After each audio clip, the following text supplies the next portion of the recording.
கிட்டத்தட்ட வந்து ஒரு 3 நாளாக நாங்கள் வந்து பிளம்பர்கிட்ட சொல்லிக்கிட்டு இருக்கோம். இதை மாற்ற ஆள் வரல. ஆனால் இந்த பைப் வந்து லீக்கேஜ் ஆகி சுத்தமாக வந்து இதுவே வெளியில் வந்துருச்சு. இப்போ இதை நம்மளே ஓனாக வந்து இதை ஃபிட்டப் பண்ண போகிறோம். இதுக்கு வந்து மெயின் வந்து என்னென்னா, இதோட கேட் வாலை வந்து நம்ம அடைக்கணும்.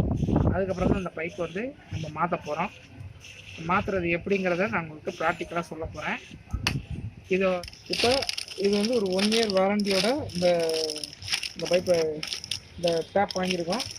இந்த டேப்பை தான் இதில் ஃபிட்டப் பண்ண போகிறோம். இதை எப்படி ஃபிட்டப் பண்ணுங்கிறது வீட்டில் உங்களுக்கு செல்ஃபாக நீங்களே வந்து ப்ளம்பரே இல்லாமல் ஃபிட்டப் பண்ணுறது எப்படிங்கிறத நான் உங்களுக்கு சொல்லித்தரேன். இதுதான் கேட் வால்வு. இந்த கேட் வால்வை நம்ம வந்து இப்போ அடைக்க போகிறோம். அடைச்சிட்டு அந்த பைப்பை நம்ம ரிமூவ் பண்ணுவோம். ஓகே, கேட் வால்வு கொஞ்சம் டைட்டாக இருக்கும், ஏன்னா நம்ம யாரும் பண்ணல. ஓகே, தண்ணி வந்து கீழே சப்ளை ஆகாது. சரி, இப்போ இதை வந்து தண்ணியை வந்து ஃபஸ்ட்டு கேட் வால்வு அடைச்சிட்டோம். கேட் வால்வு அடைச்சதுனால இப்போ இதை ரிமூவ் பண்ணுறதுக்கு இந்த தண்ணியை வந்து உள்ளே இருந்து ஏற்கனவே பைப்பில் இருக்கிற லைனில் இருக்கிற தண்ணியை நம்ம முதல் வெளியே எடுத்துக்குவோம்.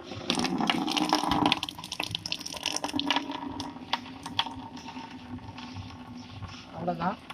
இது என்ன செய்யணும்னா, இப்படி வச்சுட்டு இந்த கை இப்படி கீழே வச்சுட்டு அப்படியே ஒரு சுற்று, அப்படி ஒரு சுற்று, அப்படி ஒரு சுற்று, இப்படி ஒரு சுற்று.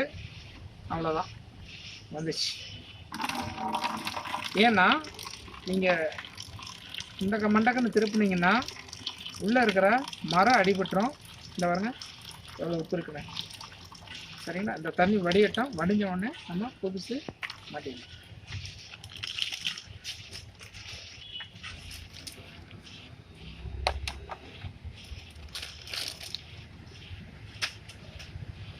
இந்த டேப் தான் நம்ம போட போகிறோம்.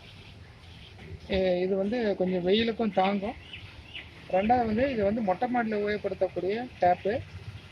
வெயில் இருந்தாலும் உங்களுக்கு இது ஒன்றும் செய்யாது.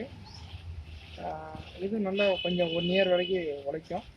இது எப்படி பண்ணணும்னா, ஃபஸ்ட்டு நம்ம காட்டன் வீட்டில் இருக்கிற பூ கட்டக்கூடிய சாதாரண நூல் போதும்.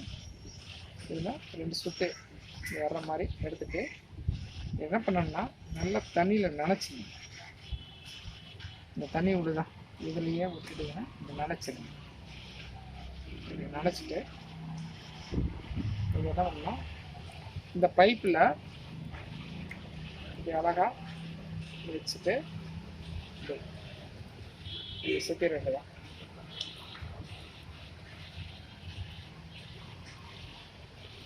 இதுக்குன்னு நீங்கள் தனியாக போய் நூலில் வேணால் நம்ம வீட்டில் உபயோகப்படுத்தக்கூடிய தையல் மிஷின் வச்சுருந்தாக்குள்ள அதில் இருக்க நூலை ஒரு 3 சுத்தா, அதாவது நூலை வந்து நல்லா கொஞ்சம் பருவட்டாக சுற்றிட்டு இதில் அப்படியே நல்ல வேலை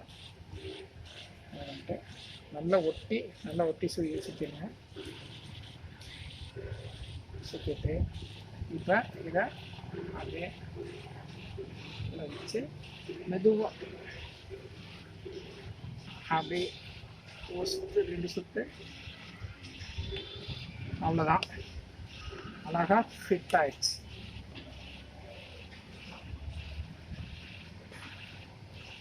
ஃபுல் டைட்டாக ஃபிட் ஆயிடுச்சு. இப்போ கேட் வால் நம்ம அடைச்சி வச்சுருக்கோம். இந்த கேட் வாலை ஓப்பன் பண்ணிடலாம். இப்படி அழகாக அவ்வளோதான். இப்போ தண்ணி அங்கே சப்ளை ஆகும். வாங்க பார்க்கலாம். டைட்டாக நம்ம பண்ணிட்டோம். எந்த தண்ணி சொட்டும் வரல. நல்லா அழகாக ஃபிட் பண்ணிட்டோம். இப்போ இந்த தண்ணியை திறந்து இப்போ பாருங்கள், டேப் திறக்கும். அழகாக தண்ணி சப்ளை ஆக போகுது பாருங்கள்.